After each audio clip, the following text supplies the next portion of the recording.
Your search ends here. तो अगर आप चाहते हैं प्रीमियम क्वालिटी की गाड़ी लेना, वो भी अपने बजट में, तो आज मैं लेके आया हूँ टोयोटा की रूमियन, जिसमें फीचर्स सारे प्रीमियम है, अंडर 15 लाख आती हैं और देती हैं आपको प्रीमियम वाला फील। तो बताते हैं कैसी है ये गाड़ी। तो सबसे पहले आप इसका एक्सटीरियर और इंटीरियर देख सकते हैं। इसका जो एक्सटीरियर है वो दिखता है ऑलमोस्ट जो आपकी मारुति की अर्टिगा है, पर इसके फीचर्स टोटली डिफरेंट है। और इसकी खूबसूरत ये गाड़ी है, और इसमें 7 सीटर गाड़ी है ये पहले तो। और इसकी जो ग्राउंड क्लियरेंस है, अगर आप यहाँ पे दिखाएं तो ये है 185 mm की, मतलब 18.5 सेंटीमीटर। और जो इसके टायर्स हैं वो भी बड़े हैं, ऑफ रोडिंग के लिए बेस्ट हैं। और ऐसा ये गाड़ी का लुक है। और आप इसका बूट स्पेस भी देख सकते हैं, 200 लीटर से ज़्यादा का इसका बूट स्पेस है। आप प्लीज़ इसे खोलेंगे आप, और ये टॉप वेरिएंट है। तो ये इसका टॉप वेरिएंट है, और आप देख सकते हैं कि इसमें बहुत सारी स्पेस है। मतलब अगर आप यहाँ पे नीचे देखेंगे तो 200 लीटर का ये स्पेस है। और इसकी जो स्टेपनी बोलते हैं उसमें भी काफ़ी स्पेस भरा है। कई बार होता है कि यार स्पेस की दिक्कत आ जाती है, तो ऐसा स्पेस में कोई दिक्कत आने वाली नहीं है। इसके अगर आप चाहते हो इन सीटों को पीछे करना, और जैसे होता है ना कि सीट ढाल के सामान रखना, तो वो होता है 500 लीटर की स्पेस ये बना देता है। और ये स्पेस भी बहुत ज़्यादा है। चलते हैं अगले पॉइंट की तरफ।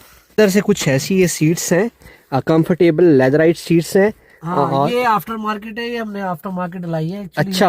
हमने कंपनी से नहीं डलवाई, ये हमने आफ्टर मार्केट, ये बकेट सीट्स है एक्चुअली। जैसे ये सीट्स है, इसको हमने बकेट किया है, मतलब अंदर से पिन है और ये स्टिक है, ये लूज नहीं होगी, खिसकेगी नहीं, ये स्टक हो चुकी है इसके साथ। ओके। बिल्कुल।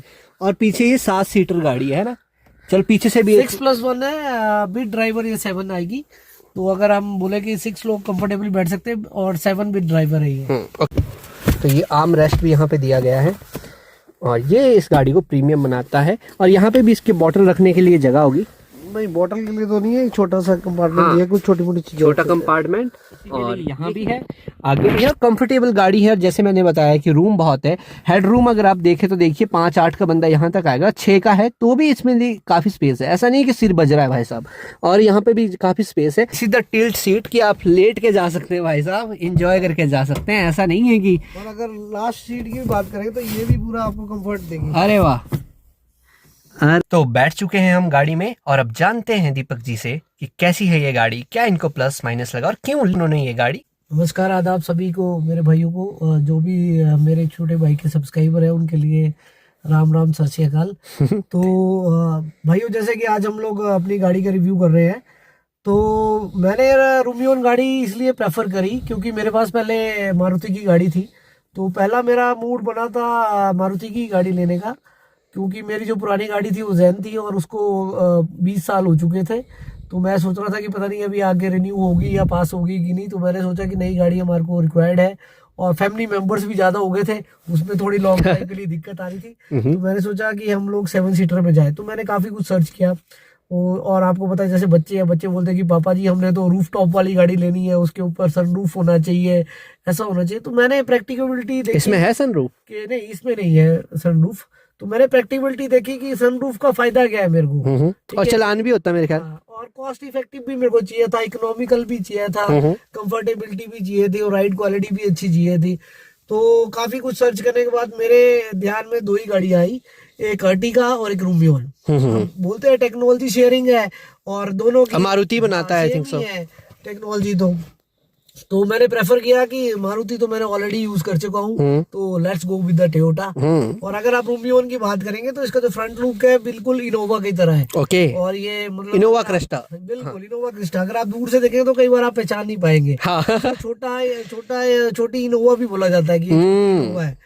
तो फिर हम लोग ऐसी शोरूम में हमारा बना जाने का, तो हम लोग शोरूम में चले गए, और वहां पर ये खड़ी हुई थी। तो हम लोगों ने इसको देखा तो हमारे को काफी पसंद आई, और उसके साथ साथ ही हम लोगों ने मिड वेरिएंट में जाने का सोचा पहले, कि जो इससे नीचे वाला मॉडल है उसमें जाएंगे। फिर लास्ट हमने सोचा कि क्यों ना हम जो है इस बार टॉप मॉडल बाय करें। ठीक है, एक हाइब्रिड गाड़ी है, सारे फीचर्स आपको प्री लोडेड मिल जाते हैं, आपको कुछ एक्स्ट्रा डलवाने की जरूरत नहीं है। स्पीकर्स इसके अंदर है, ठीक है, बैक कैमरा इनबिल्ट है, इंफोटेनमेंट सिस्टम आपके पास है, और आपका जो पुश बटन स्टार्ट है, ठीक है, और एसी कंट्रोल्स है, ऑटो क्लाइमेट कंट्रोल है, ठीक है, आपके जो स्टीयरिंग माउंट्स है, ठीक है, वॉइस कमांड है। तो मेरे आइडिया से जो मेरे को चाहिए था वो सब कुछ इसमें अवेलेबल था। ठीक है, और दूसरी बात, अब जैसे अर्टिगा का न्यू मॉडल आया, उसमें जो एसी का है वो थोड़ा चेंज कर दिया गया है। तो उसमें जो एसी का वेंट है ये भी काफी बिग है, जो गाड़ी को बहुत जल्दी कूल कर देता है। ओके। तो इस हिसाब से मैंने इसको बाय करने का प्रेफरेंस किया, और फिर हम लोग ने डिसीजन लिया और हम लोग इस गाड़ी को लेके आ गए। साथियों, कहते हैं कि अगर कुछ करने की ख्वाहिश हो और जुनून हो तो वो चीज़ हो ही जाती है। तो आज हम पहली बारी गाड़ी में एक छोटा सा इंटरव्यू और पॉडकास्ट करने की कोशिश कर रहे हैं, और लाइट थोड़ी कम है बट दीपक जी हमारे साथ हैं, ये खुद लाइट है।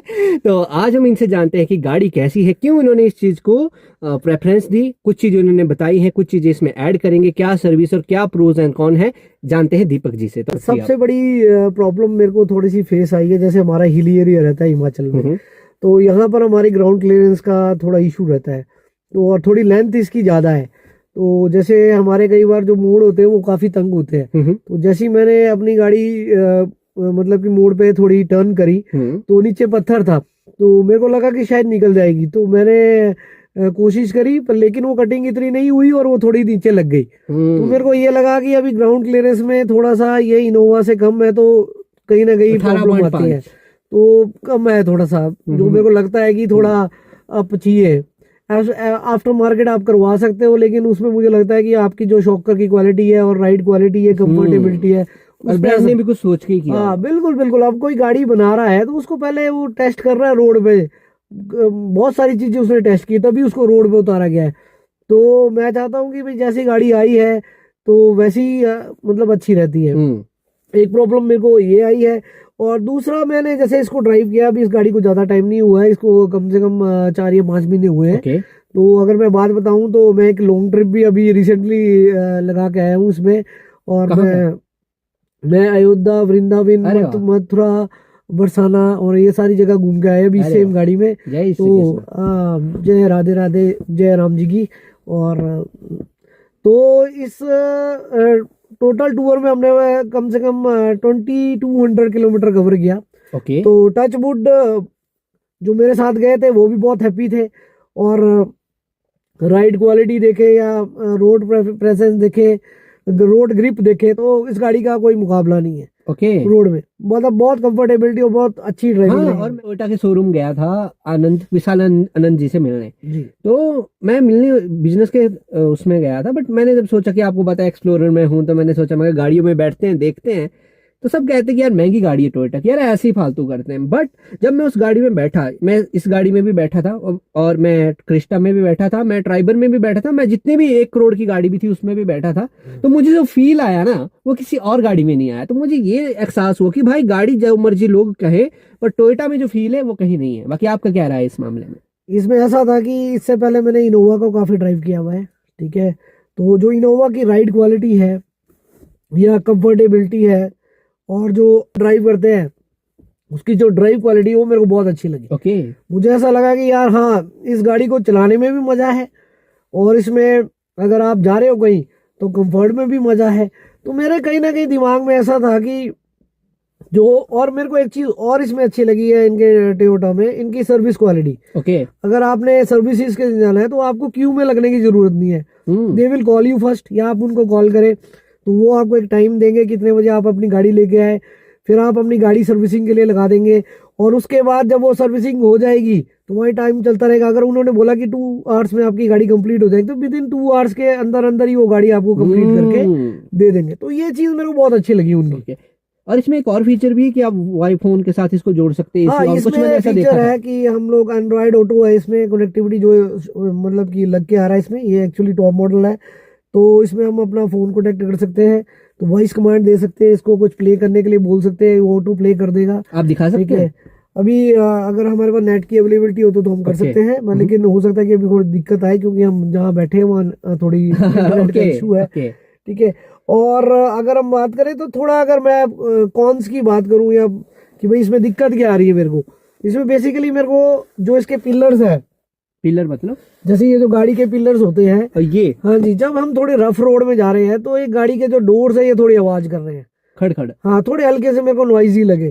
तो मैंने, अभी मेरी सेकंड सर्विस हो चुकी है, तो सेकंड सर्विस में मैंने उनको बोला, हाँ। जो मेरे सर्वर थे, कि मैंने भाई आवाज आ रही है मेरी गाड़ी में, और मेरे को फिर वो रोड टेस्ट के लिए गए मेरे साथ, उन्होंने बोला हाँ जी सर आवाज आ रही है, तो there is a issue of rubbers, door rubbers. Okay. तो फिर हमारे जो डेंटिंग पार्ट था वहां पर गाड़ी गई, वहां पर उन्होंने थोड़ा एडजस्टमेंट की, पर थोड़े दिन तक तो बढ़िया रहा, लेकिन अब फिर मेरे को वो फील हो रहा है कि मेरे को मजा नहीं आया, टू बी वेरी फ्रैंक।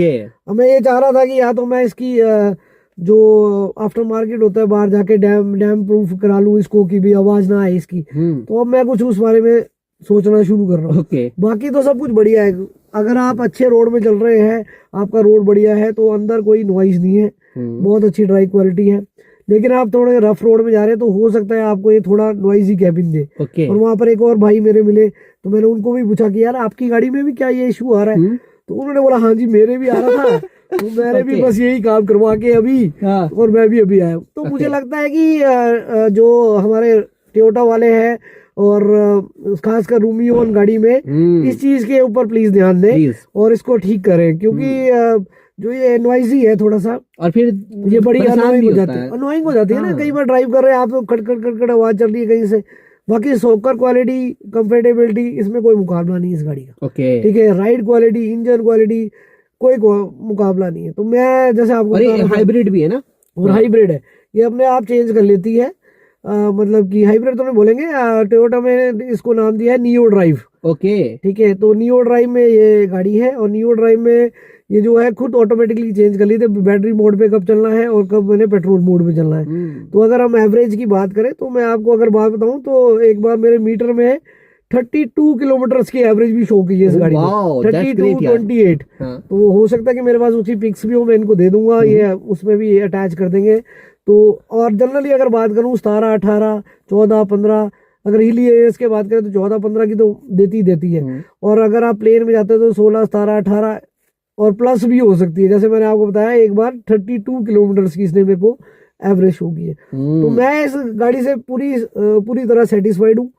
ठीक है, लेकिन मेरे को बस एक ही दिक्कत है कि जो है डोर्स की आवाज आ रही है। अगर डोर्स की आवाज ना आए तो बेस्ट है, और एक ग्राउंड क्लियरेंस। ठीक है, क्योंकि अगर मैं नेक्स्ट, हो सकता है कि अगर नेक्स्ट बाय करने की कभी सोचूं गाड़ी, तो डेफिनेटली मैं इनोवा की ओर जाऊंगा। अच्छा, इनोवा लेना चाहूंगा, बिल्कुल। और आपको कितने की पड़ी दीपक जी, सच्ची बताइए। देखो, एक्स शोरूम जो प्राइस था वो तो अराउंड 14 के आसपास था। तो फिर हम लोगों ने थोड़ा बहुत वो करके मैनेज करके थोड़ा बहुत ही नेगोशिएशन हुआ। एक्चुअली मेरे को तो ये 50-60 हजार रुपए महंगी पड़ेगी गाड़ी। नहीं, कैसे? ठीक है, क्योंकि जैसे मैंने गाड़ी ली उसके 2-3 महीने में आज जीएसटी कम हो गया। मैंने 28% पे ली, आफ्टर दैट 18% हो गया, तो उसका मेरे को तो कोई बेनिफिट नहीं हुआ। ठीक है, तो मैं तो यही सोच रहा था अगर मैं 4 महीने बाद लेता तो ज्यादा बेटर रहता। पर चलो जो भी है सब बढ़िया है। ठीक है, कोई दिक्कत नहीं है। मैं ऐसे वो नहीं चाहूंगा 50-60 हजार रुपए, चलो मेरे को सस्ती पड़ सकती थी, मैं उसमें कुछ और भी काम करवा सकता था गाड़ी का। तो पर वैसे ठीक है, बहुत बढ़िया गाड़ी है, कोई ऐसी दिक्कत नहीं। अगर कोई लेना चाहे तो मैं डेफिनेटली उसको रिकमेंड करूंगा कि वो एक गाड़ी को परचेज करे और यूज करे। अगर आपकी फैमिली बड़ी है, आप 6-7 लोग हैं और कंफर्टेबिलिटी और लॉन्ग ड्राइव के लिए गाड़ी चाहते हैं, तो this is the best car for you. Okay, और आपका भी चैनल है ना? हाँ, मेरा चैनल है अपना, पहले उसका नाम ट्रैवलॉजिस्ट था और अभी हिम ट्रिप गाइडर है। तो उसमें मैं कभी भी कहीं जाता हूँ, अभी मेरी लेटेस्ट वीडियोस आएंगी। अभी जो मैं अयोध्या के ट्रिप करके आया हूँ, वृंदावन और ये सारे बरसाना वगैरह, मथुरा वगैरह जाके आया हूँ, तो उसकी वीडियोस भी मैं डालता रहूंगा। बाकी बहुत जल्द मैं अपना ट्रैवल्स का काम भी शायद शुरू करूँ, तो मेरा अपना ट्रैवल एजेंसी का काम भी हो सकता है। तो अगर आप फर्दर कभी ऐसे ट्रिप के लिए जाना चाहें तो आप मेरे से भी पैकेजेस बुक कर सकते हैं, हिमाचल का या ऑल ओवर इंडिया या कहीं का भी। ओके, तो धन्यवाद दीपक जी अपनी गाड़ी का रिव्यू बनाने के लिए और सब चीजों के लिए। Thank you. अच्छा लगा आपको ये रिव्यू जरूर बताएं, hope so you like it. आज के लिए इतना ही, मिलते हैं अगले वीडियो में। Bye bye, take care, see you soon.